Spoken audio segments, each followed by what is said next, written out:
Mr. Malkovich, am I saying it correct? Yes. Okay, you brought this case before the court. What's going on? Where do I start? At the beginning? Okay. Well, cut to the election.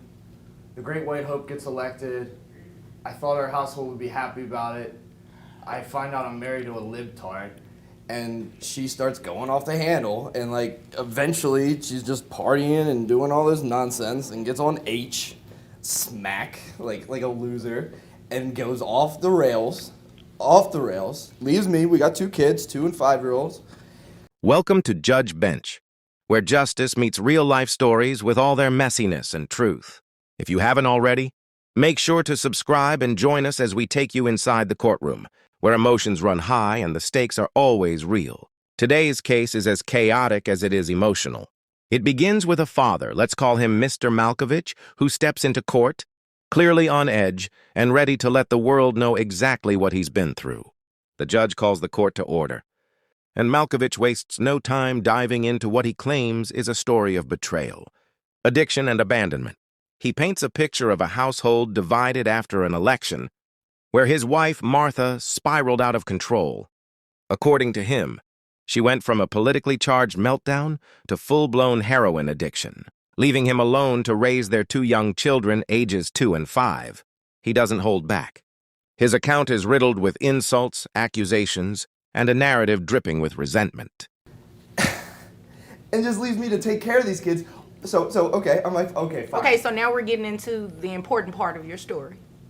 What do you mean? I'm giving you backstory. Isn't that what you're here? Don't you need context? Yeah, but all the name calling and Name calling? jabs, I'm just telling you. I'm giving you context. Okay. This idiot needs to go to. Okay, you refer to her by her name. What is your name? Martha. You will refer to her as Martha. Martha. Okay? She will not be a heroin problem, whatever you said, and an idiot. Took her to While giving what he calls context, he spirals into name-calling and outbursts, making it difficult for the judge, or anyone really, to stay focused. The judge attempts to steer the hearing toward something constructive, asking him to refer to his ex-wife by name instead of idiot or worse. But Malkovich barely acknowledges the courtroom decorum. We learn that Martha went to rehab, an expensive $20,000 stay paid out of their joint savings, money that was meant for their children's future. But Malkovich explains he thought it was worth it. After all, what good is a college fund if the kids are being raised by a mother addicted to heroin? He says Martha got clean, stayed longer than planned, and met someone named Paul, her new boyfriend, a fellow rehab graduate.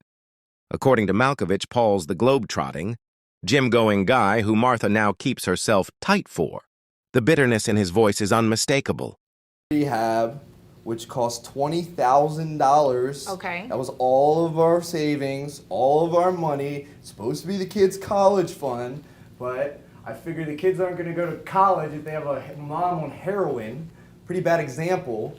So let's get it But situated. she got the help, right? Yeah, she got the help. Okay, so she that's joined what's the cult. important. She drank the Kool-Aid. She stayed longer than her stint. Met some guy named what's his name? Paul. Met Paul. You know, the globe-trotting Paul. What was Paul into, huh? Meth? Whatever. Malkovich says he's let her see the kids, sometimes even unsupervised, but he's increasingly uncomfortable with her social media posts and the people she associates with rehab friends, recovery community members, people he clearly does not trust. He claims he's still the primary caregiver, bearing all responsibility, and now he wants child support. Then we hear from Martha finally, calm, collected, and soft-spoken. She simply states that she just wants to see her children. She acknowledges her past mistakes, admits she had a hard year, but insists she's now stable, working, and sober. Her voice is steady. She says she earns $26,000 a year, including tips. She doesn't object to paying child support. Her only request is to have unsupervised visitation written into the agreement and to do all of this without having to continue interacting with Malkovich directly. Throughout the hearing, Malkovich becomes more erratic. They're clean and sober together. She comes back, after spending an extra Mr. couple... Malkovich, What? excuse me? Yes, I mean. Did you come always here to waste interrupt my everyone time? who's What in is it court? that you want me to do? Oh, okay. She's now got her life together. Her and Paul got a little apartment. I let her see the kids every now and then, make sure that, I'd leave them unsupervised sometimes. Not to mention, then when I do that, she's on Instagram with these weird friends, they're rehab people, introducing them to our kids. But anyway, I want money. She works now. She works out. Like, she didn't. He interrupts, mocks, and talks over both Martha and the judge. His desperation is palpable, but so is his inability to stay respectful. He even pulls out a cigarette mid-hearing, prompting the judge to shut him down completely. At that point, the judge ends the session, not because she didn't want to help, but because Malkovich made it impossible to proceed.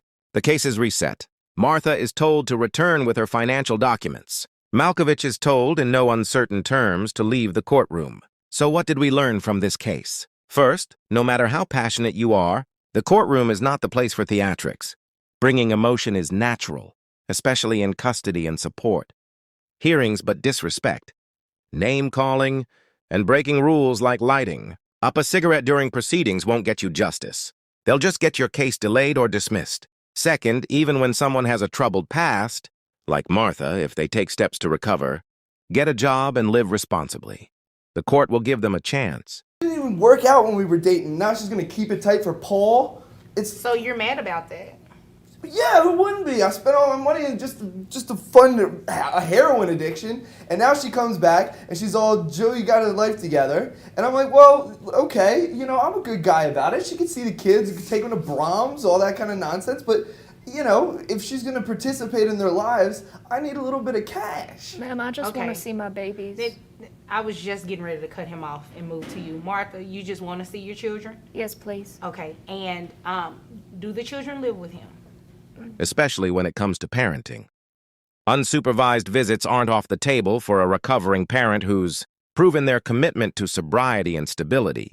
Third, if you're the one seeking support or custody, be prepared. Bring documentation. Be ready to speak clearly and respectfully. The courtroom is not a place for chaos. It's a place for solutions. We hope both parents come back ready to put their children first and let go of the resentment. Because at the end of the day, it's not about who won the breakup, it's about who's willing to be the better parent moving forward. Thank you for joining us on Judge Bench. If you've seen or experienced anything similar, let us know in the comments below. Your story could be featured in a future episode. Don't forget to like this video, share it, and most importantly, subscribe to Judge Bench for more real cases, real people, and real justice. Until next time, stay grounded and stay respectful in court.